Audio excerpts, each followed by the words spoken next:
¿Qué celebramos el 25 de mayo? ¿Por qué es tan difícil llegar a una idea de qué es lo que pasó ese día? ¿Por qué los estudiantes, los alumnos, incluso los padres tienen dificultad en explicar este día? Lo cierto es que esta dificultad radica en la complejidad de los sucesos, de los acontecimientos que pasaron en ese día y del proceso que ese día se quiere representar a partir de una fecha. Lo cierto es que vamos a tratar de explicar para padres, para estudiantes y para docentes qué es lo que pasó en esta fecha a partir de los últimos estudios, de los últimos 30 años relacionados con las independencias y también a partir de las ideas de los bicentenarios que se celebraron en toda América en el año 2010. Bien, para esto vamos a comenzar con España. Existe un acuerdo en 1807 entre Napoleón y el monarca español para pasar los ejércitos franceses desde Francia hacia Portugal a través de España. España y Francia son aliados y Portugal es aliado del enemigo de Napoleón, de Francia, de Inglaterra. Entonces, cuando se sucede este traspaso de tropas a través de este territorio español, este acuerdo entre monarquías es rechazado por el pueblo español, quien inmediatamente se levanta en armas. Cuando se levanta en armas el pueblo español, se produce esto que también representa Goya en su obra El 3 de mayo. El pueblo español en armas frente al mejor ejército del mundo, el ejército francés en ese momento. Representa los inicios de la soberanía popular. Está representando todo el pueblo español en este cuadro, el sacerdote, el campesino, el hombre común, el artesano, todos frente a esta invasión del francés. Entonces, aquí se produce un vacío de poder en España. Este vacío de poder lleva una idea de ilegitimidad de poder. ¿Por qué? Porque se suceden una serie de acontecimientos a nivel monárquico donde Carlos IV es obligado a renunciar y a abdicar en nombre de su hijo, Fernando VII. Fernando VII es trasladado por las tropas francesas a Bayona, queda fuera de escena y es reemplazado por el hermano de Napoleón. Napoleón entroniza a su hermano José y lo nombra José I. Esto va a producir una ilegitimidad, como decíamos, y un desconcierto en los súbditos españoles, tanto los súbditos españoles que vivían en España como en los de América, y todos en diferentes lugares, en las diferentes ciudades, tanto de América como de Europa, se convocan en juntas de gobierno que implican lo que se ha llamado después la retroversión del poder, es decir, el poder a nivel al nivel superior ha dejado de existir, el monarca no está, se lo espera, por eso se habla de Fernando VII como el deseado, y se retoma el poder que considera legítimo a nivel local, a nivel de lo que se llaman las juntas. Esas juntas que van a estar en España van a sumarse hasta que logran llegar a una junta central que es la Junta Suprema de Sevilla.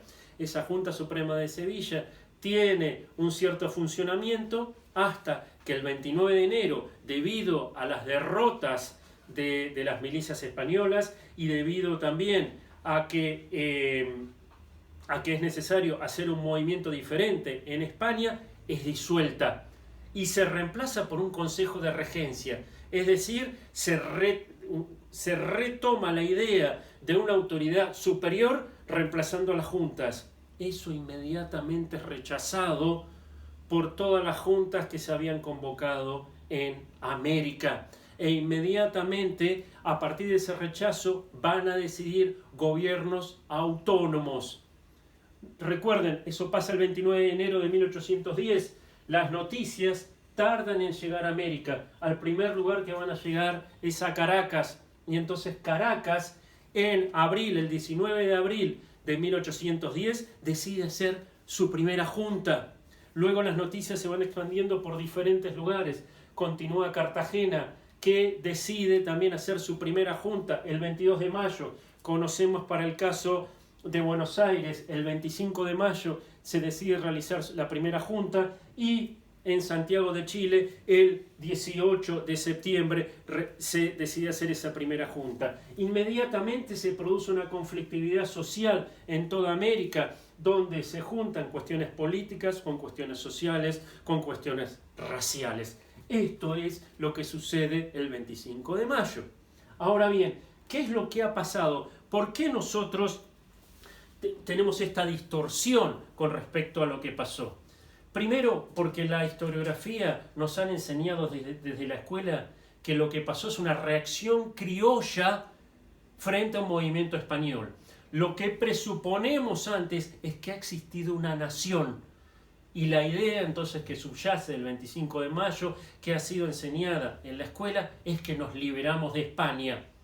Se construyeron en Argentina relatos identitarios que hablan de una autobiografía de la nación. Esto que nosotros lo vemos para Argentina, no solamente pasó en Argentina, sino que prácticamente pasa en cada parte de América y de Europa.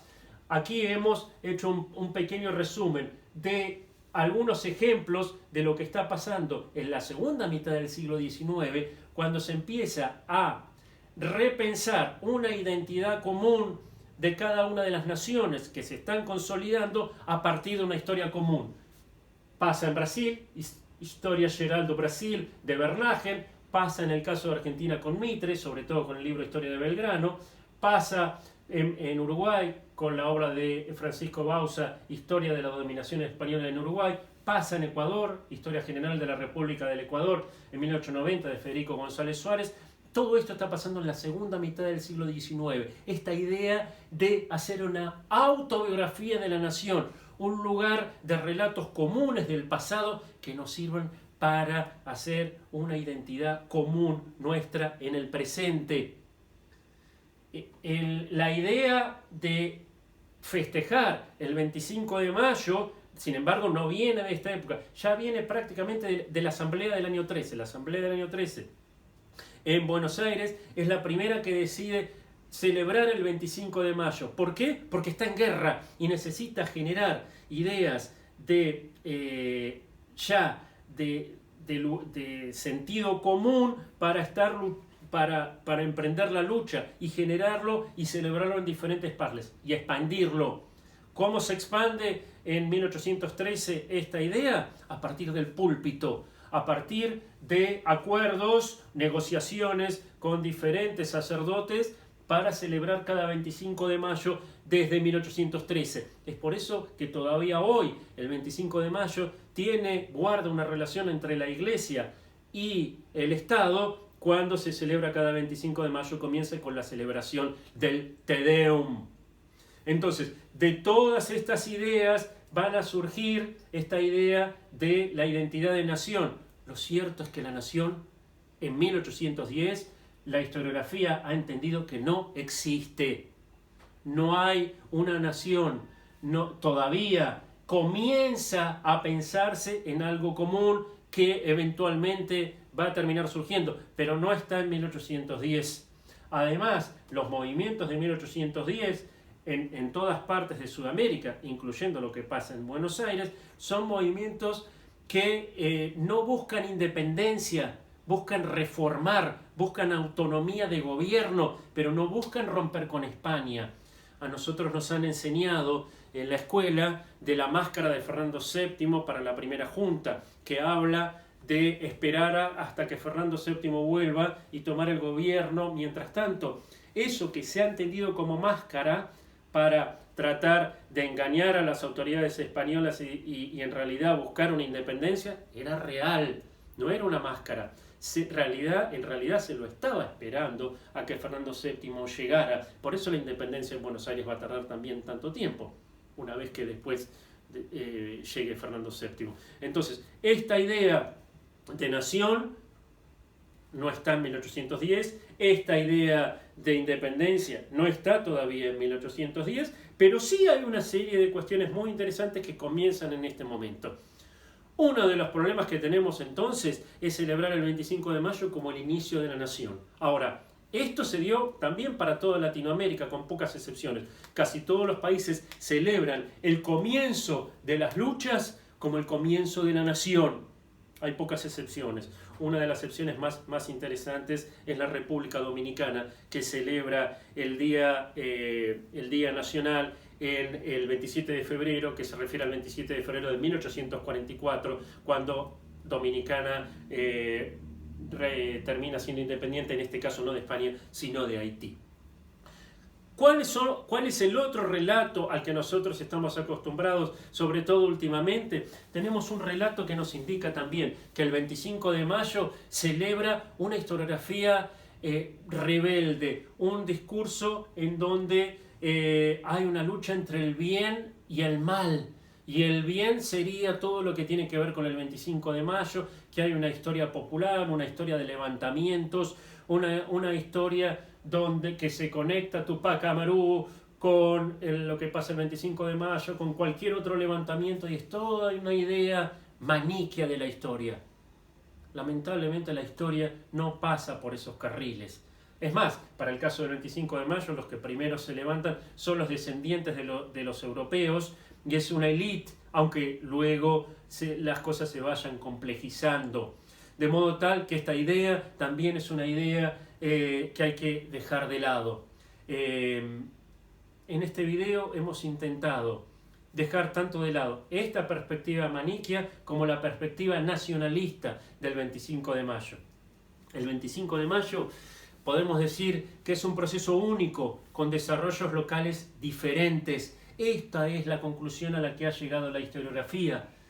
Aquí tenemos, sobre todo para que trabajen los docentes y para que reveamos un poco la historia de esta revisión del 25 de mayo. Primero fue el Perindongui en la década del 80, cuando comenzó a ver esta situación que era diferente. François Guerrat es el autor que más ha impactado en las universidades y en los académicos que han estudiado el desarrollo de las independencias, para un poco volcarles lo que acabamos de ver en este video.